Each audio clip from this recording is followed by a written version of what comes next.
ਸਤਿ ਸ਼੍ਰੀ ਅਕਾਲ। ਪੰਜਾਬੀ ਰੇਡੀਓ ਤੇ Punjabi TV USA ਵੇਖ ਸੁਣ ਰਹੇ ਸਾਰੇ ਸਰੋਤਿਆਂ ਦਾ ਬਹੁਤ-ਬਹੁਤ ਸਵਾਗਤ ਹੈ ਇਸ ਸਮੇਂ ਦੇ ਵਿਸ਼ੇਸ਼ ਪ੍ਰੋਗਰਾਮ ਖਬਰ ਤੇ ਨਜ਼ਰ ਦੇ ਵਿੱਚ। ਖਬਰ ਤੇ ਨਜ਼ਰ ਪ੍ਰੋਗਰਾਮ ਦੇ ਵਿੱਚ ਦੇਸ਼ ਵਿਦੇਸ਼ ਦੇ ਨਾਲ ਜੁੜੀਆਂ ਹੋਈਆਂ ਅਹਿਮ ਖਬਰਾਂ ਤੇ ਪਾਈਦਾ ਚਾਨਣਾ ਤੇ ਸਾਥ ਹੁੰਦਾ ਸੀਨੀਅਰ ਪੱਤਰਕਾਰ ਮਿੰਟੂ ਗੁਰੂਸਰੀਆ ਜੀ ਦਾ। ਕਰਦੇ ਉਹਨਾਂ ਦਾ ਪ੍ਰੋਗਰਾਮ ਦੇ ਵਿੱਚ ਨਿੱਘਾ ਸਵਾਗਤ। ਬਹੁਤ-ਬਹੁਤ ਸਵਾਗਤ ਹੈ ਮਿੰਟੂ ਜੀ। ਸ਼ੁਕਰੀਆ ਸਾਰਿਆਂ ਨੂੰ। ਸਤਿ ਸ੍ਰੀ ਅਕਾਲ ਜੀ। ਸਤਿ ਸ਼੍ਰੀ ਅਕਾਲ ਜੀ। ਸਭ ਤੋਂ ਪਹਿਲਾਂ ਕਰਦੇ ਚੱਲੀਏ ਅੱਜ ਦੇ ਪ੍ਰੋਗਰਾਮ ਦੇ ਸਪਾਂਸਰਸ ਦਾ ਧੰਨਵਾਦ। ਖਾਲਸਾ ਇੰਸ਼ੋਰੈਂਸ ਲੰਬੇ ਸਮੇਂ ਤੋਂ ਇੰਸ਼ੋਰੈਂਸ ਦੇ ਖੇਤਰ ਦੇ ਵਿੱਚ ਸੇਵਾਵਾਂ ਨਿਭਾ ਰਹੇ ਨੇ। ਤੁਸੀਂ ਵੀ ਸੰਪਰਕ ਕਰ ਸਕਦੇ ਹੋ। ਨੰਬਰ ਹੈ 4082722500। ਟਿਰਕਿਆਣਾ ਇਮੀਗ੍ਰੇਸ਼ਨ ਲਾ ਫਰਮ ਜੇ ਟਿਰਕਿਆਣਾ ਹੋਣਾ ਨਾਲ ਸੰਪਰਕ ਕਰ ਸਕਦੇ ਹੋ ਜੇਕਰ ਕਿਸੇ ਵੀ ਤਰ੍ਹਾਂ ਦੀ ਇਮੀਗ੍ਰੇਸ਼ਨ ਬਾਬਤ ਸਲਾਹ ਕਰਨੀ ਹੈ। Krishan Dhanota Yuba City, Baljinder Singh Nijjar, Woodland GN lube ਵਾਲੇ ਟਰੱਕ ਵਾਸ਼ ਕਰਦੇ ਨੇ, ਆਇਲ ਚੇਂਜ ਕਰਦੇ ਨੇ, ਏਅਰ ਬ੍ਰੇਕਸ ਦਾ ਕੰਮ ਤਸੱਲੀ ਬਖਸ਼ ਕਰਦੇ ਨੇ। ਤੁਸੀਂ ਇਹਨਾਂ ਦੇ ਕੋਲੋਂ ਨਵੇਂ ਪੁਰਾਣੇ ਟਾਇਰ ਵੀ ਖਰੀਦ ਸਕਦੇ ਹੋ। ਲੋਕੇਸ਼ਨ ਸੈਂਟਾ ਨੀਲਾ ਦੀ ਹੈ। ਨਿੰਮਾ ਸਹੋਤਾ ਹੋਣਾ ਦਾ ਨੰਬਰ ਹੈ 2092770113। Jaswinder Singh Nagra, Roseville, Avtar Singh Sangha Yuba City, Baldev Singh Kang Yuba City. ਬਹੁਤ ਬਹੁਤ ਧੰਨਵਾਦ ਹੈ ਸਾਰੇ ਸਪਾਂਸਰਸ ਦਾ। ਤੋ ਕਰੀਏ ਖਬਰਾਂ ਦਾ ਤਾਂ ਮਿੰਟੂ ਜੀ ਸਭ ਤੋਂ ਪਹਿਲੀ ਖਬਰ ਤੇ ਪਾਉਂਦੇ ਆ ਚਾਨਣਾ। ਪਾਵਰਕਾਮ ਦੀ ਜਾਇਦਾਦਾਂ ਨੂੰ ਵੇਚਣ ਦਾ ਰੌਲਾ ਬੜੇ ਲੰਬੇ ਸਮੇਂ ਤੋਂ ਚੱਲ ਰਿਹਾ ਸੀ। ਕਹਿੰਦੇ ਸਰਕਾਰ ਨੇ ਖਾਸੀ ਵਾਹ ਲਾਈ, ਕਈ ਬੰਦਿਆਂ ਨੂੰ ਬਦਲ ਕੇ ਉਸ ਚੇਅਰ ਤੇ ਲਿਆਂਦਾ ਜਿਹਦੇ ਕੋਲ ਬਹੁਤੀਆਂ ਤਾਕਤਾਂ ਹੁੰਦੀਆਂ ਨੇ। ਇੱਥੋਂ ਤੱਕ ਕਿ ਕਹਿੰਦੇ ਨੌਮਸ ਦੀਆਂ ਵੀ ਧੱਜੀਆਂ ਉਡਾਈਆਂ ਗਈਆਂ, ਪਰ ਆਖਰਕਾਰ ਕਹਿੰਦੇ ਹੁਣ ਜਾਇਦਾਦ ਵੇਚਣ ਤੇ ਰੋਕ ਲੱਗ ਗਈ ਹੈ ਜੀ। ਜੀ ਬਿਲਕੁਲ। ਦੇਖੋ ਇਹਦੇ ਵਿੱਚ ਦੋ ਚੀਜ਼ਾਂ ਨੇ ਗੁਰਪ੍ਰੀਤ। ਪਹਿਲੀ ਗੱਲ ਕਿ ਮਾਮਲਾ ਕੋਰਟ ਦੇ ਵਿੱਚ ਗਿਆ। ਕੋਰਟ ਵਾਲੀ ਖਬਰ ਵੀ ਇੱਕ ਵੱਡੀ ਖਬਰ ਹੈ, ਮਹੱਤਵਪੂਰਨ ਖਬਰ ਹੈ। ਬਟ ਜੇ ਤੁਸੀਂ ਵੇਖੋਗੇ ਤਾਂ ਵੱਡੀ ਖਬਰ ਇੱਕ ਹੋਰ ਬਣਦੀ ਹੈ। ਕੀ ਬਣਦੀ ਹੈ ਕਿ ਇਹ ਮਾਮਲਾ ਜਿਹੜਾ, ਇਹ ਲੜਾਈ ਜਿਹੜੀ ਹੈ ਉਹ ਲੜੀ ਕਿਸ ਨੇ।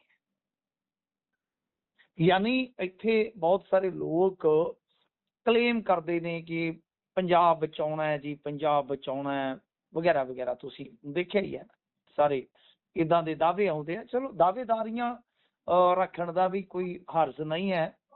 ਆਪਾਂ ਨੂੰ ਪਤਾ ਹੀ ਹੈ ਕਿ ਇਹ ਰੁੱਤ ਹੁੰਦੀ ਹੈ, ਇਸ ਤਰ੍ਹਾਂ ਦਾਅਵੇਦਾਰ ਆਉਂਦੇ ਆ, ਕਰਦੇ ਆ ਗੱਲਾਂ ਹੁੰਦੀਆਂ। ਚਲੋ ਕੋਈ ਚੱਕਰ ਨਹੀਂ ਹੈਗਾ।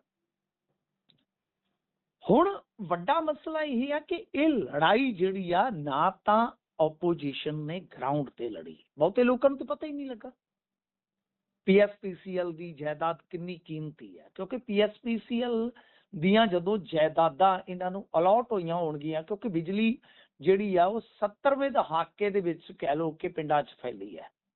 ਯਾਨੀ ਇਨਫਰਾਸਟਰਕਚਰ ਜਿਹੜਾ ਸ਼ਹਿਰਾਂ ਦਾ, ਜਿਹੜੇ ਆਪਾਂ ਹੈੱਡਕੁਆਟਰ ਜਾਂ ਇਹਨਾਂ ਦੇ ਹੋਰ ਇੱਦਾਂ ਦੇ ਅਦਾਰਿਆਂ ਦੇ ਦਫ਼ਤਰ ਦੇਖਦੇ ਹਾਂ, ਉਹਦੀ ਜਨਾਬ ਆਪਾਂ ਜੇ ਵੇਖੀਏ ਤੇ 60ਵੇਂ ਤੋਂ 70ਵੇਂ ਦੇ ਵਿੱਚ ਉਸਰੇ ਹੋਣਗੇ।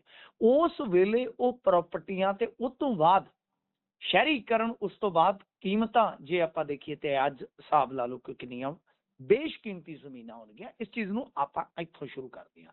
ਹੁਣ ਦੂਜੀ ਗੱਲ ਆ ਕਿ ਬਈ ਇਹ ਲੜਾਈ ਨਾ ਲੜੀ ਆਪੋਜੀਸ਼ਨ ਨੇ। ਔਰ ਆਪੋਜੀਸ਼ਨ ਬਾਰੇ ਤੇ ਮੈਂ ਮਤਲਬ ਕਿ ਕਦੇ ਕਦੇ ਸੋਚਦਾ ਹੈ ਕਿ ਯਾਰ ਕੀ ਆਪੋਜੀਸ਼ਨ ਸਿਰਫ ਹੁਣ ਵਰਚੁਅਲ ਦੁਨੀਆ ਤੇ ਲੜਨ ਜੋਗੀ ਰਹਿ ਗਈ ਆ। ਫੇਸਬੁੱਕ ਤੇ PC X, ਮਤਲਬ ਕਿ YouTube, ਜਿੱਤੇਗਾ ਪੰਜਾਬ, ਹਾਰੇਗਾ ਪੰਜਾਬ, ਫਲਾਣਾ ਟਮਕਾਣਾ, ਕਿ ਇੱਥੋਂ ਤੱਕ ਪ੍ਰੈਸ ਨੋਟ, ਹੱਦ ਰੈਲੀਆਂ ਆਪੋ ਆਪਣੀਆਂ, ਜਿਵੇਂ ਅਕਾਲੀ ਹੁਣ ਕਰ ਰਹੇ ਨੇ, ਉਹ ਆਪਦਾ ਏਜੰਡਾ ਉੱਥੇ ਵੇਚ ਰਹੇ ਨੇ ਇੱਕ ਤਰ੍ਹਾਂ ਨਾਲ ਕਹਿ ਲਓ, ਜਾਂ ਡਿਲੀਵਰ ਕਰ ਰਹੇ ਨੇ ਚੋਣ ਮੈਨੀਫੈਸਟੋ। ਆਹ ਕਰਾਂਗੇ ਜੀ, ਵਾਹ ਕਰਾਂਗੇ ਜੀ, ਫਲਾਂ ਕਰਾਂਗੇ, ਟਮਕਾਂ ਕਰਾਂਗੇ। ਪਰ ਗੱਲ ਕਿ ਸਾਨੂੰ ਬਣਾਓ, ਫਿਰ ਪੰਜਾਬ ਦੀ ਲੜਾਈ ਲੜਾਂਗੇ। ਪਰ ਆਪੋਜੀਸ਼ਨ 'ਚ ਰਹਿੰਦਿਆਂ ਕੌਣ ਲੜ ਰਿਹਾ?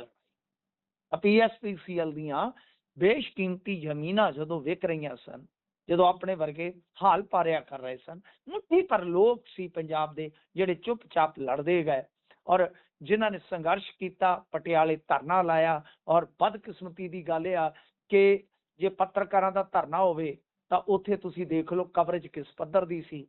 ਕੋਈ ਵੈਬ TV ਵਾਲਾ ਨਹੀਂ ਬਚਿਆ।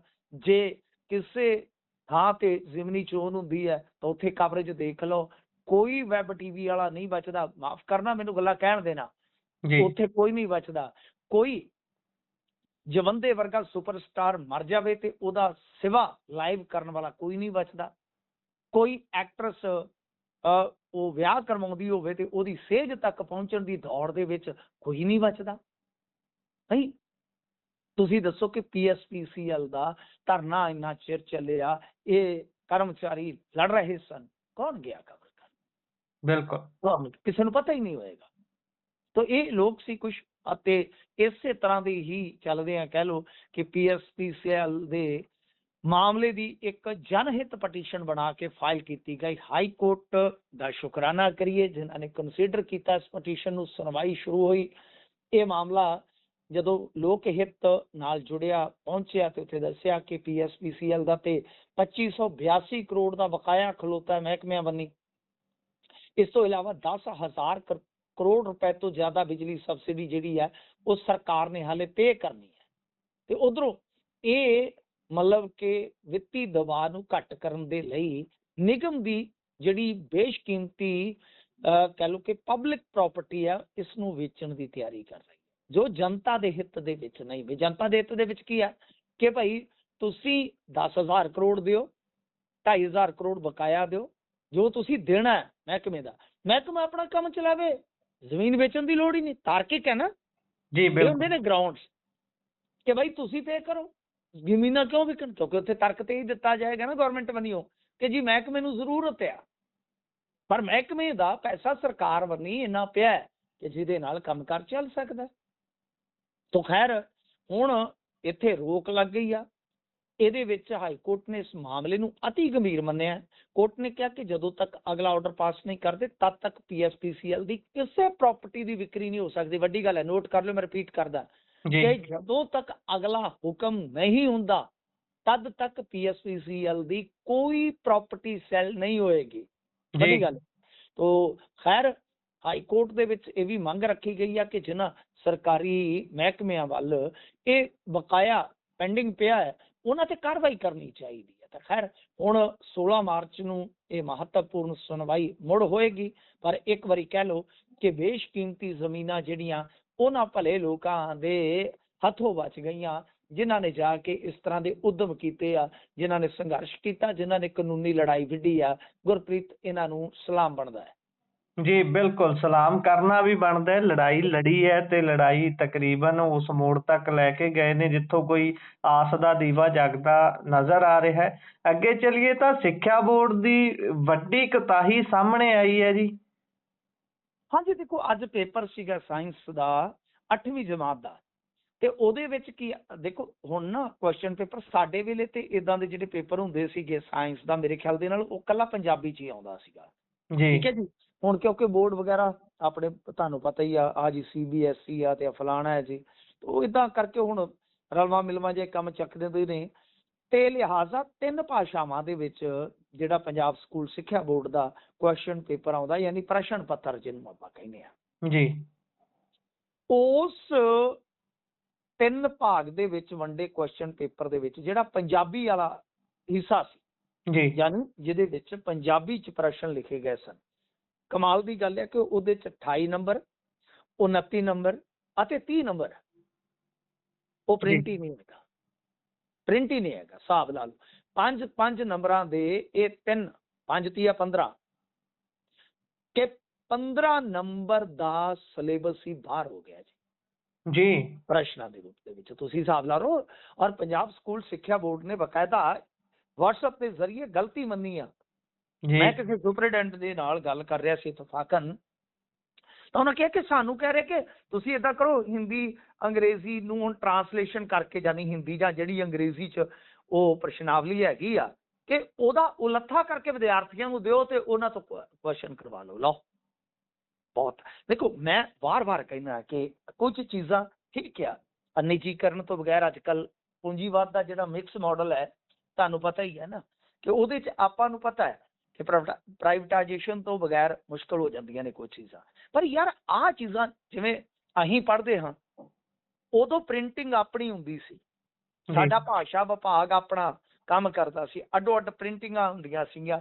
ਹੁਣ ਤੇ ਮੈਨੂੰ ਲੱਗਦਾ ਪ੍ਰਿੰਟਿੰਗ ਤੋਂ ਲੈ ਕੇ ਐਗਜ਼ਾਮ ਕੰਡਕਟ ਕਰਨ ਦਾ ਅੱਜ ਕਿੰਨਾ ਰੌਲਾ ਪੈਂਦਾ ਹੈ। ਆ ਜਿਹੜਾ ਆਪਣਾ ਹੈਗਾ ਕੀ ਉਹਨੂੰ ਬੋਲਦੇ ਆਪਾਂ, ਇੱਕ ਬੋਰਡ ਆ, ਮੈਨੂੰ ਨਾਂ ਭੁੱਲ ਗਿਆ, ਜਿਹੜਾ ਨੌਕਰੀਆਂ ਦੀ ਪ੍ਰੀਖਿਆ ਕੰਡਕਟ ਕਰਦਾ ਹੈ, ਤਾਂ PSSS ਕੁਛ ਬੋਰਡ ਹੈ ਇਸ ਤਰ੍ਹਾਂ, ਜੀ ਤਾਂ ਉਹਨਾਂ ਦਾ ਵੀ ਪੇਪਰਾਂ ਦਾ ਕਿੰਨਾ ਰੌਲਾ ਪਿਆ, 4-5 ਪੇਪਰਾਂ ਦਾ ਹੁਣ ਤੱਕ ਰੌਲਾ ਪੈ ਚੁੱਕਾ ਹੈ। ਤਾਂ ਗੱਲ ਜੀ ਇਹ ਆ ਕਿ ਤੁਸੀਂ ਸਾਰਾ ਕੁਝ ਨਿੱਜੀ ਹੱਥਾਂ 'ਚ ਸੌਂਪੋ ਤੇ ਠੀਕ ਨਹੀਂ। ਹੁਣ ਮੈਨੂੰ ਨਹੀਂ ਪਤਾ ਇਹ ਪ੍ਰਿੰਟ ਹੁਣ ਕਿੱਥੋਂ ਕਰਵਾਉਂਦੇ, ਪਰ ਬਹੁਤੀਆਂ ਪ੍ਰਿੰਟਿੰਗ ਪ੍ਰੈਸਾਂ ਜਿਹੜੀਆਂ ਇਹਨਾਂ ਅਦਾਰਿਆਂ ਦੀਆਂ ਸੀ ਉਹ ਖਤਮ ਹੋਈਆਂ ਨੇ।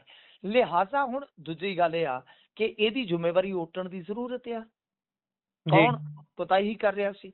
ਤੀਜੀ ਗੱਲ ਜਿਹੜੀ ਹੈ ਕਿ ਦੇਖੋ ਅੱਜ ਆਪਾਂ ਬੈਂਸ ਹੋਰਾਂ ਦੀ ਇੱਕ ਛੋਟੀ ਜੀ ਗੱਲ ਤੇ ਵੀ ਉਹ ਉੱਥੇ ਗਏ ਨੇ ਮਾਛੀਵਾੜਾ ਸਾਹਿਬ ਦੇ ਇੱਕ ਸਕੂਲ ਦੇ ਵਿੱਚ, ਵੀਡੀਓ ਤੇ ਅੱਡੋ ਅੱਡ ਵਿਊ ਨੇ, ਅੱਡੋ ਅੱਡ ਲੋਕਾਂ ਦੇ ਪ੍ਰਤੀਕਰਮ ਨੇ ਕਿ ਵੀ ਉਹਨਾਂ ਨੂੰ ਨਹੀਂ ਜਾਣਾ ਚਾਹੀਦਾ। ਕੋਈ ਕਹਿੰਦਾ ਡਰਾਮਾ ਕਰਦਾ, ਪਰ ਕੋਈ ਕਹਿੰਦਾ ਵੀ ਉਹ ਆਪਦੀ ਡਿਊਟੀ ਡਨ ਕਰ ਰਹੇ ਨੇ।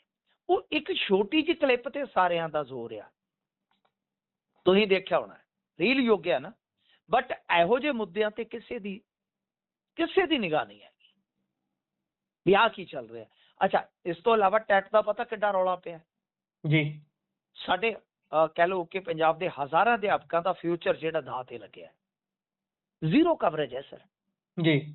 ਅੱਜ ਉਹਦੇ 'ਚ ਇਹਨਾਂ ਨੇ ਯਾਨੀ ਪੰਜਾਬ ਸਰਕਾਰ ਵੱਲੋਂ ਸਿੱਖਿਆ ਮਹਿਕਮੇ ਵੱਲੋਂ ਲੈਟਰ ਜਾਰੀ ਹੋ ਗਿਆ।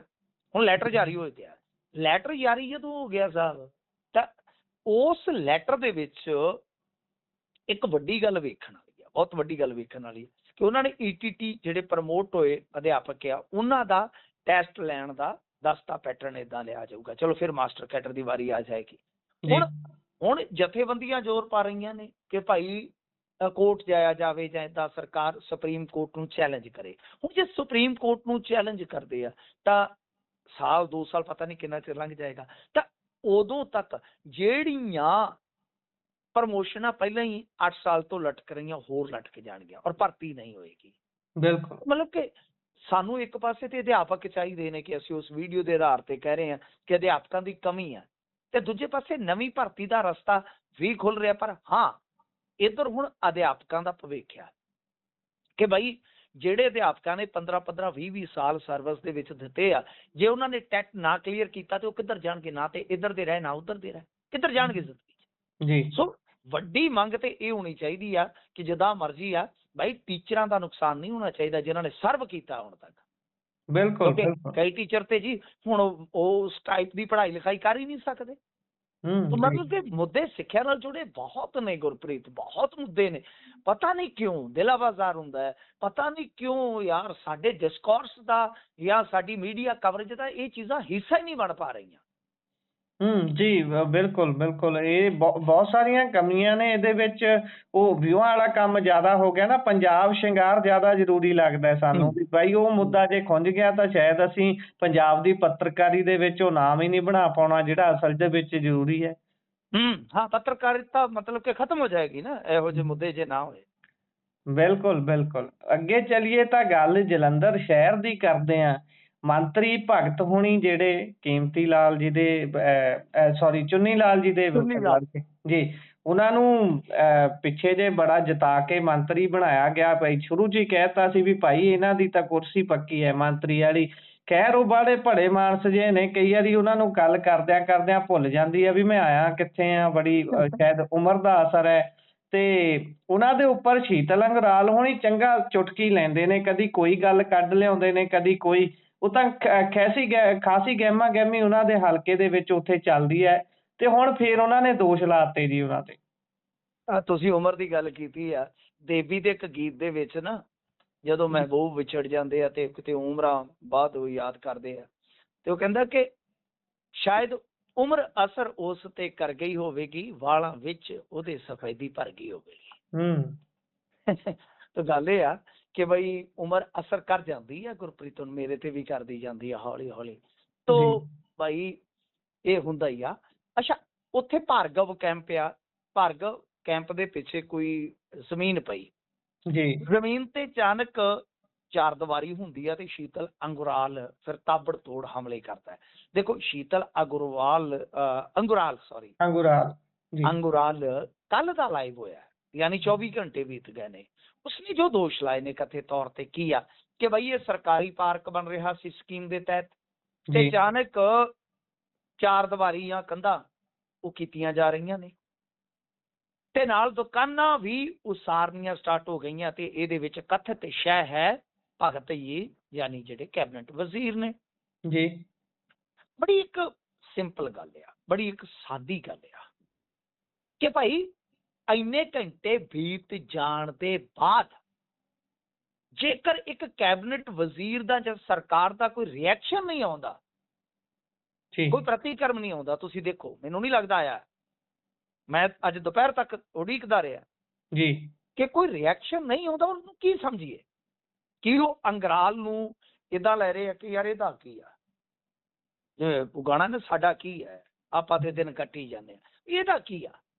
ਇਹ ਜਹਾਂ ਕੁਝ ਹੈ ਐਸਾ ਕਿ ਜਿਹਦਾ ਜਵਾਬ ਨਹੀਂ ਦਿੱਤਾ ਜਾ ਸਕਦਾ।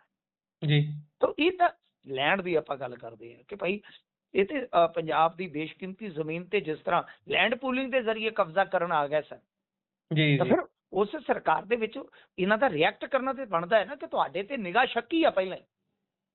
ਹੁਣ ਆਪਾਂ PSPCL ਦੀ ਹੁਣੇ ਗੱਲ ਕਰਕੇ ਹਟੇ ਜੀ ਤੇ ਏਦਾਂ ਜੇ ਮੰਨ ਲਓ ਸਰਕਾਰੀ ਸਕੀਮ ਤਹਿਤ ਜਿਹੜੀਆਂ ਜਾਇਦਾਦਾਂ ਆ ਰਹੀਆਂ ਨੇ ਕਿ ਤੁਸੀਂ ਉਹਦੇ ਵਿੱਚ ਇਸ ਤਰ੍ਹਾਂ ਦੀ ਕੋਈ ਦੋਸ਼ਣਬਾਜ਼ੀ ਹੋ ਰਹੀ ਆ, ਕੋਈ ਦੋਸ਼ ਇਲਜ਼ਾਮ ਤਰਾਸ਼ੀ, ਉਹ ਸਾਰਾ ਕੁਝ ਜੋ ਹੋ ਰਿਹਾ ਉਹਦਾ ਜਵਾਬ ਨਹੀਂ ਦੇ ਰਹੇ ਤਾਂ ਕੀ ਸਮਝਿਆ ਜਾਵੇ। ਤੇ ਇਹ ਕਿਸੇ ਇੱਕ ਥਾਂ ਤੋਂ ਨਹੀਂ ਹੈ, ਇੱਕ MLA ਦੇ ਇਹਦੇ ਖਾਸਮ ਖਾਸ ਤੇ ਤਾਂ ਉੱਥੇ ਗੋਲੀ ਚੱਲਣ ਦਾ ਦੋਸ਼ ਲੱਗਾ ਸੀਗਾ ਕਬਜ਼ੇ ਨੂੰ ਲੈ ਕੇ। ਇਹਨਾਂ ਦੇ ਬੰਦਿਆਂ ਤੇ ਬਹੁਤ ਬੰਦਿਆਂ ਤੇ ਕਬਜ਼ਿਆਂ ਦੇ ਦੋਸ਼ ਨੇ। ਹਾਲਾਂਕਿ ਹਾਲੇ ਸਰਕਾਰ ਨੂੰ ਤੁਸੀਂ ਥੋੜਾ ਜਿਹਾ ਦੇਖੋਗੇ ਜਦੋਂ ਨੇੜੇ ਆ ਗਈ ਆਪਦੇ ਟੈਨਿਓਰ ਦੇ, ਤੁਸੀਂ ਦੇਖਣਾ ਉਹ ਲੋਕ ਬਾਹਰ ਆ ਜਾਣਗੇ। NRI ਬੀਬੀ ਨੇ ਵੀ ਇੱਕ ਨੇ ਦੋਸ਼ ਲਾਏ ਸੀ ਸ਼ਾਇਦ ਇੱਕ ਮੰਤਰੀ ਤੇ, ਪੱਟੀ ਵਾਲੀ ਸਾਈਡ, ਮਾਝੇ ਵਾਲੀ ਸਾਈਡ ਤੇ ਕਥਿਤ ਤੌਰ ਤੇ ਦੋਸ਼ ਲੱਗੇ ਸਨ। ਤਾਂ ਗੱਲ ਇਹ ਆ ਕਿ ਇਹ ਬਹੁਤ ਥਾਵਾਂ ਤੋਂ ਸ਼ਿਕਾਇਤਾਂ ਹਨ ਪੰਜਾਬ 'ਚ, ਹਾਲਾਂਕਿ ਅਜੇ ਉਹ ਲੜਾਈਆਂ ਖੁੱਲੇ ਰੂਪ 'ਚ ਸਾਹਮਣੇ ਨਹੀਂ ਆ ਰਹੀਆਂ, ਪਰ ਆਉਣ ਵਾਲੇ ਸਮੇਂ 'ਚ ਗੁਰਪ੍ਰੀਤ ਇਹਨਾਂ ਨੂੰ ਚਲੋ ਰਿਐਕਟ ਕਰਨਾ ਜਾਂ ਨਹੀਂ ਕਰਨਾ ਉਹ ਤੇ ਇਹ ਜਾਣਨ, ਪਰ ਇਹਨਾਂ ਨੂੰ ਆਉਣ ਵਾਲੇ ਸਮੇਂ ਦੇ ਵਿੱਚ ਇਹਨਾਂ ਚੀਜ਼ਾਂ ਨੂੰ ਫੇਸ ਕਰਨਾ ਪਵੇਗਾ। ਜੀ ਭਾਰੀਆਂ ਪੈ ਸਕਦੀਆਂ ਨੇ ਇਹ। ਖੈਰ ਅੱਗੇ ਚੱਲੀਏ ਤਾਂ ਉਧਰ ਕਾਂਗਰਸ ਦੇ ਯੂਥ ਆਗੂ ਨੂੰ ਵਸੂਲੀ ਦੇ ਮਾਮਲੇ 'ਚ ਗ੍ਰਿਫਤਾਰ ਕੀਤਾ ਗਿਆ। ਹਾਂਜੀ ਦੇਖੋ, ਜਿਹੜਾ ਕਾਂਗਰਸ ਦਾ ਇਹ ਯੂਥ ਆਗੂ ਆ, ਆਜ਼ਾਦ ਨਾ ਇਹਦਾ ਆਜ਼ਾਦ ਹੈ, ਮਤਲਬ ਹੁਣ ਦੇਖੋ ਨਾ ਕਿੱਡਾ ਤਗੜਾ। ਕਈ ਬੰਦਿਆਂ ਨੂੰ ਤੇ ਪੁਲਿਸ ਪਹਿਲੇ ਸਮੇਂ 'ਚ ਨਾਂ ਤੇ ਕੁੱਟੀ ਜਾਂਦੀ ਹੁੰਦੀ ਸੀ, ਤੇਰਾ ਨਾਂ ਹੈ ਤੇ ਕੰਮ ਕਿਹੋ ਜਿਹੇ ਕਰਦਾ। ਇਹ ਤੇ ਮੈਂ ਚਲੋ ਉਸ ਬੈਠੇ ਨੇ ਲਾਈਨਾਂ ਜੋੜੀਆਂ, ਮੈਂ ਕਿਹਾ ਇਲੈਕਸ਼ਨ ਆਉਂਦਾ ਵੇਖ ਕੇ ਕਰਦਾ ਸੀ ਉਗਰਾਹੀਆਂ, ਮੇਰੇ ਨੇਤਾ ਆਜ਼ਾਦ ਨੂੰ ਜੀ ਕਿਉਂ ਹੱਥਕੜੀਆਂ ਲਾਈਆਂ। ਤੋ ਗੱਲ ਇਹ ਉਹ ਅਸੀਂ ਛੋਟੇ ਹੁੰਦੇ ਸੁਣਦੇ ਹੁੰਦੇ ਸੀ ਨਾ, ਮੇਰੇ ਪੂਰਨ ਪੁੱਤ ਨੂੰ ਕਿਉਂ ਹੱਥਕੜੀਆਂ ਲਾਈਆਂ। ਤਾਂ ਗੱਲ ਇਹ ਆ ਕਿ ਇੱਥੇ ਆਜ਼ਾਦ ਹੈ, ਨਾਮ ਆਜ਼ਾਦ ਹੈ ਤੇ ਉਹਨੂੰ ਹੱਥਕੜੀਆਂ ਲੱਗ ਗਈਆਂ। ਵੀ ਕਿਆ ਇਸ ਕਰਕੇ ਕਿ ਸ਼ਾਇਦ ਇਹ ਉਗਰਾਹੀ ਇਸ ਕਰਕੇ, ਫਰੌਤੀ ਇਸ ਕਰਕੇ ਲੈ ਰਹੇ ਨੇ ਕਿ ਇਲੈਕਸ਼ਨ ਲੜਨੇ ਨੇ ਗਾਂ, ਯਾਰ ਚੰਦਾ ਬੰਦਾ ਚਾਹੀਦਾ। ਕਮਾਲ ਦੀ ਗੱਲ ਹੈ, ਕਮਾਲ ਦੀ ਗੱਲ ਹੈ। ਪੰਜਾਬ 'ਚ ਕੀ ਚੱਲ ਪਿਆ ਸਮਝੋ ਬਾਹਰ ਆ। ਅੱਛਾ ਜਿਹੜੇ ਝਾੜੂ ਵਾਲੇ ਆ ਉਹਨਾਂ ਨੂੰ ਤੇ ਇਸ ਤਰ੍ਹਾਂ ਦੀਆਂ ਚੀਜ਼ਾਂ ਚਾਹੀਦੀਆਂ ਨੇ। ਉਹ ਕਹਿੰਦੇ ਕਿ ਬਾਈ ਤਾਂ ਹੀ ਤਾਂ ਦੇਖੋ ਸਾਡੀ ਸਰਕਾਰ ਦੇ ਵਿੱਚ ਯਕਦਮ ਇਹ ਚੀਜ਼ਾਂ ਵੱਧ ਗਈਆਂ ਕਿਉਂਕਿ ਓਪੋਜੀਸ਼ਨ ਵਾਲੇ ਕੰਮ ਕਰ ਰਹੇ ਨੇ। ਅੱਧਾ ਦੱਸ ਤਰਕ ਤੇ ਬੜੇ ਤਗੜੇ ਹੁੰਦੇ ਨਾ ਉਹਨਾਂ ਦੇ ਵੀ। ਉਹ ਕਹਿੰਦੇ ਵੀ ਹਾਈਸੇ ਕਰਕੇ ਤੇ ਇਹ ਕਹਿੰਦੇ ਵੀ ਗੈਂਗਸਟਰ ਖਤਮ ਕਰ ਦਿਆਂਗੇ ਕਿਉਂ? ਕਿਉਂਕਿ ਬਈ ਇਹਨਾਂ ਦੇ ਤਾਂ ਬੰਦੇ ਨੇ, ਉਹਨਾਂ ਦੇ ਕੋਲ ਸਰ ਤਰਕ ਤਿੱਖੇ ਹੋ ਗਏ ਨੇ। ਐ ਕਰ ਦਰਗੇ ਜਿਵੇਂ ਵੱਡੀ ਕਰਦ ਨਹੀਂ ਪਈ ਹੁੰਦੀ ਆਪਣੀ ਰਸੋਈ ਦੇ ਵਿੱਚ ਜੀ। ਹੁਣ ਵੇਖ ਕੇ ਡਰੀ ਜਾਂਦਾ ਘਰ ਵਾਲਾ ਤੇ ਕਈ ਯਾਰ ਜੇ ਕਿਤੇ ਗੁੱਸਾ ਚੜ ਜਾਵੇ ਮੋਹਤਰਮਾ ਨੂੰ। ਤਾਂ ਗੱਲ ਇਹ ਆ ਇਹਦੂ ਪਹਿਲੀ ਖਬਰ ਵੀ ਸੁਣ ਲੈਣ ਨਾ ਫਿਰ ਪੂਰੀ। ਹਾਂਜੀ ਬਿਲਕੁਲ। ਅੱਛਾ ਜੀ, ਨਹੀਂ ਉਹੀ ਗੱਲ ਹੈ ਨਾ ਕਿ ਭਾਈ ਇਹ ਸਾਰਾ ਕੁਝ ਜਿਹੜਾ ਹੈ ਨਾ ਉਹ ਇਹ ਆਪਦੇ ਹਿਸਾਬ ਨਾਲ ਉਹਨੂੰ ਮੋੜ ਲੈਂਦੇ ਨੇ। ਪਰ ਇਹ ਗਲਤ ਗੱਲ ਹੈ। ਕੋਈ ਵੀ ਕਿਸੇ ਪਾਰਟੀ ਦਾ ਹੋਵੇ, ਅੰਮ੍ਰਿਤਸਰ ਦੇ ਇੱਕ ਪ੍ਰਾਪਰਟੀ ਡੀਲਰ ਤੋਂ 30 ਲੱਖ ਰੁਪਏ ਦੀ ਫਰੌਤੀ ਮੰਗੀ। ਪੰਜਾਬ ਯੂਥ ਕਾਂਗਰਸ ਦਾ ਹਲਕਾ ਬਾਬਾ ਬਕਾਲਾ ਦਾ ਕੋਈ ਨੇਤਾ ਹੈ, ਇਹਦਾ ਨਾਂ ਜਿਹੜਾ ਆਜ਼ਾਦ ਆ, ਤੇ ਦੱਸਦੇ ਆ ਕਿ ਭਾਈ ਇਹ ਕਾਫੀ ਤਸਵੀਰਾਂ ਦੇ ਵਿੱਚ ਵੱਡੇ ਨੇਤਾਵਾਂ ਦੇ ਨਾਲ ਨਜ਼ਰ ਆਉਂਦਾ ਹੈ। ਉਹਦੇ ਵਿੱਚ ਪ੍ਰਤਾਪ ਸਿੰਘ ਬਾਜਵਾ ਵੀ ਨੇ, ਉਧਰ ਦੇ ਨੇਤਾ ਨੇ। ਕਿ ਭਾਈ ਦੇਖੋ ਹੁਣ ਗੱਲ ਇਹ ਆ ਕਿ ਤਸਵੀਰ ਦੇ ਆਧਾਰ ਤੇ ਤਾਂ ਅਸੀਂ ਕਿਸੇ ਨੂੰ ਵੀ ਦੋਸ਼ੀ ਨਹੀਂ ਮੰਨ ਸਕਦੇ, ਪਰ ਜੇ ਕੋਈ ਅਤੀ ਨਜ਼ਦੀਕੀ ਤੁਹਾਡਾ ਹੈ, ਬਹੁਤ ਤੁਹਾਡੀ ਟੀਮ 'ਚ ਕੰਮ ਕਰਦਾ ਹੈ, ਤੁਹਾਡੀ ਪਾਰਟੀ ਦਾ ਕੋਈ ਅਹੁਦੇਦਾਰ ਹੈ, ਤਾਂ ਜ਼ਿੰਮੇਵਾਰੀ ਤਾਂ ਬਣੇਗੀ ਕਿ ਭਾਈ ਤੁਹਾਡੀ ਵਿਚਾਰਧਾਰਾ ਦਾ ਜਾਂ ਤੁਹਾਡਾ ਕੋਈ ਵਰਕਰ, ਤੁਹਾਡਾ ਕੋਈ ਨੇਤਾ ਇਸ ਤਰ੍ਹਾਂ ਦਾ ਕੰਮ ਕਰਦਾ ਹੈ ਤਾਂ ਉਹ ਕਿਤੇ ਨਾ ਕਿਤੇ ਉਹ ਸਿਆਸਤ ਨੂੰ ਪੌੜੀਆਂ ਬਣਾ ਕੇ ਤਾਂ ਵਰਤ ਰਿਹਾ ਨਾ। ਨੇਤਾਵਾਂ ਨੂੰ ਪੌੜੀਆਂ ਬਣਾ ਕੇ ਤਾਂ ਵਰਤ ਰਿਹਾ।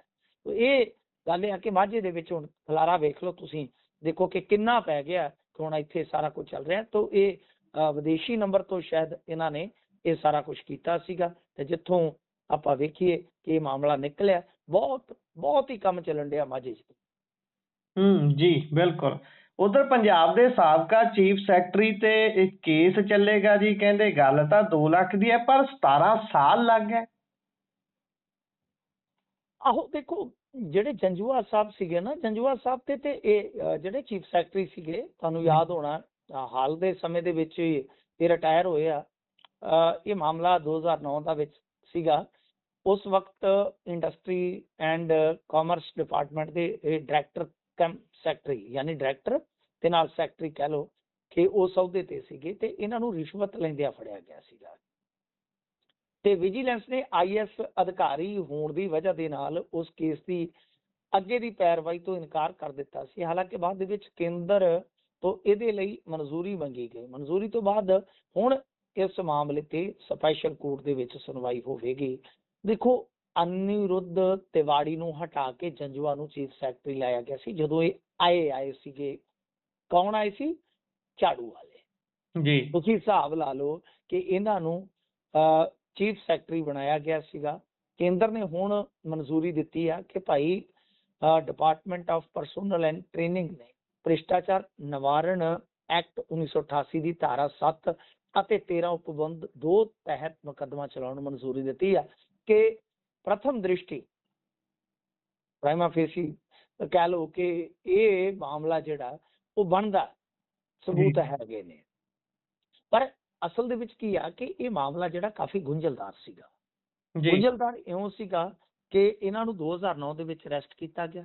10 ਦੇ ਵਿੱਚ ਗਵਰਨਰ ਨੇ ਪ੍ਰੋਸੀਕਿਊਸ਼ਨ ਸੈਂਕਸ਼ਨ ਦਿੱਤਾ, ਪਰ 2015 ਦੇ ਵਿੱਚ ਟ੍ਰਾਇਲ ਕੋਰਟ ਨੇ ਡਿਸਚਾਰਜ ਕਰਤਾ ਸੀ, ਕਿਉਂਕਿ ਸੈਂਕਸ਼ਨ ਕੇਂਦਰ ਸਰਕਾਰ ਤੋਂ ਹੋਣਾ ਚਾਹੀਦਾ ਸੀ, ਕਿਉਂਕਿ ਉਹ IAS ਅਧਿਕਾਰੀ ਸੀ। ਤਾਂ ਦਿੱਤਾ ਕਿਸਨੇ? ਗਵਰਨਰ ਨੇ। ਤਾਂ 16 ਦੇ ਵਿੱਚ ਸ਼ਿਕਾਇਤਕਰਤਾ ਜਿਹੜਾ ਤੁਲਸੀ ਰਾਮ ਮਿਸ਼ਰਾ ਸੀ, ਉਸਨੇ ਹਾਈ ਕੋਰਟ 'ਚ ਅਪੀਲ ਕੀਤੀ। 18 ਦੇ ਵਿੱਚ ਪੰਜਾਬ ਸਰਕਾਰ ਨੇ ਕੇਂਦਰ ਤੋਂ ਸੈਂਕਸ਼ਨ ਦੀ ਰਿਕੁਐਸਟ ਜਿਹੜੀ ਸੀ ਉਹ ਵਾਪਸ ਲੈ ਲਈ। ਹੁਣ ਕਿਉਂ ਲੈ ਲਈ? ਇਹ ਤੇ ਉਦੋਂ ਦੇ ਹਾਕਮ ਜਾਣਦੇ ਆ, ਉਦੋਂ ਕਾਂਗਰਸ ਸਰਕਾਰ ਸੀ। 23 ਦੇ ਵਿੱਚ Punjab and Haryana high court ਨੇ ਪੰਜਾਬ ਸਰਕਾਰ ਨੂੰ ਡਾਇਰੈਕਸ਼ਨਸ ਦਿੱਤੀਆਂ ਕਿ ਸਾਰੇ ਦਸਤਾਵੇਜ਼ ਕੇਂਦਰ ਨੂੰ ਭੇਜੋ ਅਤੇ ਕੇਂਦਰ ਨੂੰ 3 ਮਹੀਨਿਆਂ ਦੇ ਵਿੱਚ ਫੈਸਲਾ ਲੈਣ ਲਈ ਕਿਹਾ ਸੀਗਾ। ਤਾਂ 25 ਦੇ ਵਿੱਚ ਹਾਈ ਕੋਰਟ ਨੇ ਦੇਰੀ ਦੇ ਲਈ ਪੰਜਾਬ ਸਰਕਾਰ ਨੂੰ 50,000 ਰੁਪਏ ਜੁਰਮਾਨਾ ਲਾਇਆ ਤੇ 1 ਮਹੀਨੇ ਦੇ ਵਿੱਚ ਫਾਈਲ ਭੇਜਣ ਦਾ ਹੁਕਮ ਦਿੱਤਾ ਸੀ। ਇਹ ਫਾਈਲ 28 ਨਵੰਬਰ 25 ਨੂੰ ਭੇਜੀ ਗਈ। ਇਹ ਸਰਕਾਰ ਕਿਉਂ ਬਚਾ ਰਹੀ ਸੀ ਜੰਜੂਆ ਨੂੰ ਵਾਰ-ਵਾਰ? ਜੀ ਜਿਸ ਜੰਜੂਆ ਤੇ ਰਿਸ਼ਵਤ ਦੇ ਦੋਸ਼ ਸਨ, ਉਹ ਪੂਰੀ ਤਰ੍ਹਾਂ ਮੁਕੰਮਲ ਤੌਰ ਤੇ ਕਲੀਨ ਚਿੱਟ ਹਾਸਲ ਨਹੀਂ ਸੀ ਕਰ ਸਕੇ, ਉਹਨਾਂ ਨੂੰ ਕਿਉਂ ਚੀਫ ਸੈਕਟਰੀ ਲਾਇਆ ਗਿਆ? ਇਹ ਬੜੇ ਵੱਡੇ ਸਵਾਲ ਨੇ, ਬਹੁਤ ਵੱਡੇ ਸਵਾਲ ਨੇ ਗੁਰਪ੍ਰੀਤ, ਇਹ ਕੋਈ ਛੋਟੇ ਸਵਾਲ ਨਹੀਂ ਹੈ। ਤਾਂ ਖੈਰ ਦੇਖਣਾ ਹੋਏਗਾ ਜੀ ਹੁਣ ਇਹਨਾਂ ਸਵਾਲਾਂ ਤੇ ਕਦੇ ਜਵਾਬ ਮਿਲੇਗਾ ਕਿ ਨਹੀਂ, ਪਰ ਜੰਜੂਆ ਨੂੰ ਹੁਣ ਖਾਸੇ ਜਵਾਬ ਦੇਣੇ ਪੈਣਗੇ ਕੋਰਟ ਦੇ ਵਿੱਚ। ਬਿਲਕੁਲ ਬਿਲਕੁਲ। ਅੱਗੇ ਚੱਲੀਏ ਤਾਂ ਗੱਲ AI ਸਮਿਟ ਦੀ ਕਰਦੇ ਹਾਂ। ਵੈਸੇ ਗਲਗੋਟੀਆਜ਼ ਨੇ ਖਾਸੇ ਰੰਗ ਲਾਏ ਨੇ ਇਸ AI ਸਮਿਟ ਨੂੰ। ਹੁਣ ਤਾਂ ਰੰਗ ਬੰਨੇ ਪਏ ਨੇ ਜੀ, ਨਜ਼ਾਰੇ ਆਏ ਪਏ। ਹੁਣ ਤਾਂ ਲੱਗਦਾ ਹੈ ਕਿ AI ਸਮਿਟ ਨਾਲੋਂ ਜ਼ਿਆਦਾ ਨਾਮ ਗਲਗੋਟੀਆ ਯੂਨੀਵਰਸਿਟੀ ਕਮਾ ਗਈ ਹੈ ਇਸ ਸਾਰੇ ਦੇ ਵਿੱਚੋਂ। ਖੈਰ ਅੱਗੇ ਵਧੀਏ ਤਾਂ ਉਧਰ ਕਾਂਗਰਸੀਆਂ ਨੇ ਪ੍ਰਦਰਸ਼ਨ ਕੀਤਾ ਜੀ ਇੱਥੇ। ਬਿਲਕੁਲ ਇੱਕ ਬ੍ਰੇਕਿੰਗ ਖਬਰ ਆ ਰਹੀ ਹੈ ਇਸ ਵੇਲੇ ਜੀ ਜੀ ਇੰਡੀਆ ਦੇ ਵਿੱਚ। ਬ੍ਰੇਕਿੰਗ ਖਬਰ ਆ ਰਹੀ ਆ, ਅਮਰੀਕੀ ਸੁਪਰੀਮ ਕੋਰਟ ਨੇ ਡੋਨਲਡ ਟਰੰਪ ਦੇ ਟੈਰਿਫ ਨੂੰ ਰੱਦ ਕਰ ਦਿੱਤਾ, ਕਿਹਾ ਕਿ ਰਾਸ਼ਟਰਪਤੀ ਨੂੰ ਟੈਰਿਫ ਲਾਉਣ ਦਾ ਅਧਿਕਾਰ ਹੀ ਨਹੀਂ। ਵੱਡੀ ਖਬਰ ਆ ਰਹੀ ਹੈ। ਆਪਾਂ ਜਦੋਂ ਇਹ ਗੱਲਬਾਤ ਕਰ ਰਹੇ ਹਾਂ, ਟਰੰਪ ਨੇ ਕਿਹਾ ਸੀਗਾ ਵੀ ਹਾਰੇ ਤਾਂ ਦੇਸ਼ ਬਰਬਾਦ ਹੋਏਗਾ। ਤਾਂ ਖੈਰ ਇਹ ਆਪਣੇ ਆਪ ਦੇ ਵਿੱਚ ਹੁਣ ਇੱਕ ਵੱਡਾ ਮਸਲਾ। ਇਹਦੇ ਤੇ ਆਪਣੀ ਦੂਜੀ ਟੀਮ ਜਿਹੜੀ ਆ ਬਕਾਇਦਾ ਗੱਲਬਾਤ ਕਰੇਗੀ, ਮੈਨੂੰ ਐਸੀ ਉਮੀਦ ਆ। ਪਰ ਕਾਫੀ ਵੱਡੀ ਖਬਰ ਹੈ ਇੰਡੀਆ ਦੇ ਲਿਹਾਜ਼ ਨਾਲ ਜੇ ਦੇਖੀਏ ਗੁਰਪ੍ਰੀਤ। ਹਾਂਜੀ, ਆਪਾਂ ਆਈਏ ਵਾਪਸ ਆਪਣੀ ਖਬਰ ਵੱਲ ਕਿ ਭਾਈ ਅੱਜ ਉੱਥੇ ਜਿਹੜਾ AI ਮੇਲਾ ਲਾ ਰੱਖਿਆ ਇਹਨਾਂ ਨੇ, ਉਹਦੇ ਵਿੱਚ ਕਾਂਗਰਸੀਆਂ ਨੇ ਪ੍ਰਦਰਸ਼ਨ ਕੀਤਾ। ਟੀ-ਸ਼ਰਟ ਉਤਾਰ ਕੇ ਪ੍ਰਦਰਸ਼ਨ ਕੀਤਾ ਗਿਆ। ਮੋਦੀ ਇਜ਼ ਕੰਪਰੋਮਾਈਜ਼ ਦੇ ਨਾਰੇ ਲੱਗੇ ਆ। BJP ਬੋਲੀ ਕਿ ਰਾਹੁਲ ਦੇ ਘਰ ਤੇ ਪਲਾਨਿੰਗ ਹੋਈ ਹੈ ਸਾਰੀ, ਮਤਲਬ ਕਿ ਜੋ ਇਹ ਕਾਂਗਰਸੀ ਕਾਰਕੁਨ ਜਿਹੜੇ ਆਏ ਨੇ, ਯੂਥ ਕਾਂਗਰਸ ਵਾਲੇ, ਇਹ ਤੇ ਬਾਈ ਕਿਤੇ ਨਾ ਕਿਤੇ ਸਿੱਖੇ ਸਿਖਾਏ ਆਏ ਨੇ। ਤੇ ਜਿਹੜੇ ਬਾਈ ਬਿਰਲਾ ਸਾਹਿਬ ਦੇ ਖਾਸਮ ਖਾਸ ਰਾਜਾ ਸਿੰਘ ਅਮੇਰ ਸਿੱਧਾ ਕਹਿੰਦੇ ਆ ਕਿ ਰਾਹੁਲ ਗਾਂਧੀ ਨੂੰ ਘਰ ਵੜ ਕੇ ਗੋਲੀ ਮਾਰ ਦਿਆਂਗਾ। ਉਹ ਕਿਹਦਾ ਸਿੱਖਿਆ ਸਿਖਾਇਆ ਬੋਲ ਰਿਹਾ? ਓਮ ਬਿਰਲਾ ਦਾ, ਜੀ ਕਿਉਂਕਿ ਉਹ ਤੇ ਬਿਰਲਾ ਦੇ ਨਾਲ ਵਾਧੂ ਵੀਡੀਓ 'ਚ ਦਿਖ ਰਿਹਾ। ਸੋ ਪ੍ਰੋਟੈਸਟ ਕੀਤਾ, ਤੁਸੀਂ ਦੇਸ਼ ਦਾ ਨੱਕ ਵਢਾ ਦਿੱਤਾ। ਤੁਹਾਡੀ ਗਲਹੋਟੀਆਜ਼ ਜਿਹੜੀ ਹੈਗੀ ਗੱਲ ਘੋਟੀਆਜ਼ ਕਿ ਗੱਲ ਘੋਟੀਆਜ਼ ਹੈ, ਉਸ ਯੂਨੀਵਰਸਿਟੀ ਨੇ ਸਾਡੀ ਤੋਏ ਤੋਏ ਕਰਾ ਦਿੱਤੀ। ਚੋਰ ਉੱਥੇ AI ਤੋਂ ਤੇਜ਼ ਨਿਕਲੇ ਆ। ਕਮਾਲ ਦੀ ਗੱਲ ਹੈ ਕਿ 2.5 ਲੱਖ ਦੀ ਪਵੇਲੀਅਨ ਦੇ ਕੇ ਇੱਕ ਸਾਹਿਬ ਜਿਹੜੇ ਆ ਉਹ ਉੱਥੇ ਵਿਚਾਰੇ ਬਾਹਰ ਖਲੋਤੇ ਤੇ ਨਰਿੰਦਰ ਮੋਦੀ ਜੀ ਦਾ ਵਿਜ਼ਿਟ ਚੱਲਦਾ ਪਿਆ, ਉਹਨਾਂ ਨੂੰ ਚਾਹ ਪਾਣੀ ਵੀ ਨਹੀਂ ਉੱਥੇ ਮਿਲ ਰਿਹਾ। ਕੀ ਪ੍ਰਬੰਧ ਨੇ ਜੀ? ਤੇ ਜੇ ਪ੍ਰੋਟੈਸਟ ਕਰ ਦਿੱਤਾ ਤੇ ਕਿੱਡੀ ਕੋ ਹਾਹਾਕਾਰ ਮੱਚੀ ਆ। ਯੂਨੀਵਰਸਿਟੀ ਦੇ ਪ੍ਰੋਫੈਸਰ ਸਾਹਿਬਾ ਜਿਹੜੀ ਆ ਉਹਨੇ ਕੀ ਕੁਛ ਕੀਤਾ। ਤਾਂ ਇਸ ਕਰਕੇ ਠੀਕ ਆ, ਯੂਨੀਵਰਸਿਟੀ ਨੇ ਮੰਨਿਆ ਬਾਅਦ ਦੇ ਵਿੱਚ, ਪਰ ਨੁਕਸਾਨ ਤੇ ਹੋਇਆ ਨਾ, ਇੰਡੀਆ ਦੀ ਛਵੀ ਨੂੰ ਨੁਕਸਾਨ ਤੇ ਹੋਇਆ। ਜਿੱਥੇ ਇੰਨਾ ਕੁਛ ਤੁਸੀਂ ਕਰਤਾ ਹੈ ਉੱਥੇ ਇਹਨਾਂ ਨੇ ਇੰਨਾ ਕੁ ਜਲੂਸ ਜੇ ਕਢਾਤਾ, ਤੇ ਹੁਣ ਕੀ ਆਖੀਏ? ਬਿਲਕੁਲ, ਵੱਡੀਆਂ ਵੱਡੀਆਂ ਅਖਬਾਰਾਂ ਨੇ ਲਿਖਿਆ ਹੈ ਇਸ ਦੇ ਬਾਰੇ ਵੀ ਭਾਈ ਕੀ ਰੰਗ ਦਿਖਾਏ ਨੇ ਭਾਰਤ ਦੇ ਇਸ ਸਮਿਟ ਨੇ। ਬੇਸ਼ੱਕ ਦੁਨੀਆ ਭਰ ਤੋਂ ਵੱਡੇ ਵੱਡੇ IT ਟੈਕ ਜੈਂਟਸ ਉੱਥੇ ਪਹੁੰਚੇ ਹੋਏ ਸੀ, ਉਹਨਾਂ ਦੇ ਹੱਥ ਫੜ ਮੋਦੀ ਸਾਹਿਬ ਤਾਂ ਕਰੀ ਜਾਂਦੇ ਨੇ ਤੇ ਇੱਧਰ ਨੱਕ ਡਬਾਉਣ 'ਚ ਕੋਈ ਕਸਰ ਨਹੀਂ ਛੱਡ ਰਹੇ। ਬਾਕੀ ਇਹਨਾਂ ਦੇ ਪ੍ਰਦਰਸ਼ਨ ਕੋਈ ਵੀ ਕਰੋ ਜੀ, ਇਹ ਸਿੱਧਾ ਦੇਸ਼ ਵਿਰੋਧੀ ਦੱਸਦੇ ਨੇ ਉਹਨੂੰ ਵੀ ਇਹ ਦੇਸ਼ ਦਾ ਨਾਮ ਡੋਬਣ ਦੇ ਲਈ ਇਹ ਕੰਮ ਕਰ ਰਹੇ ਨੇ, ਆਪ ਜੋ ਮਰਜ਼ੀ ਕਰੀ ਜਾਣ। ਇਹ ਟੈਕਟਿਕ ਹੈ ਇਹਨਾਂ ਦੀ। ਬਿਲਕੁਲ ਬਿਲਕੁਲ, ਇਸੇ ਦੇ ਨਾਲ ਪ੍ਰੋਗਰਾਮ ਦਾ ਸਮਾਂ ਇੱਥੇ ਹੀ ਸਮਾਪਤ ਹੁੰਦਾ। ਤੁਸੀਂ ਜੁੜੇ ਜਾਣਕਾਰੀਆਂ ਸਾਂਝੀਆਂ ਕੀਤੀਆਂ, ਬਹੁਤ ਬਹੁਤ ਧੰਨਵਾਦ ਜੀ। ਧੰਨਵਾਦ।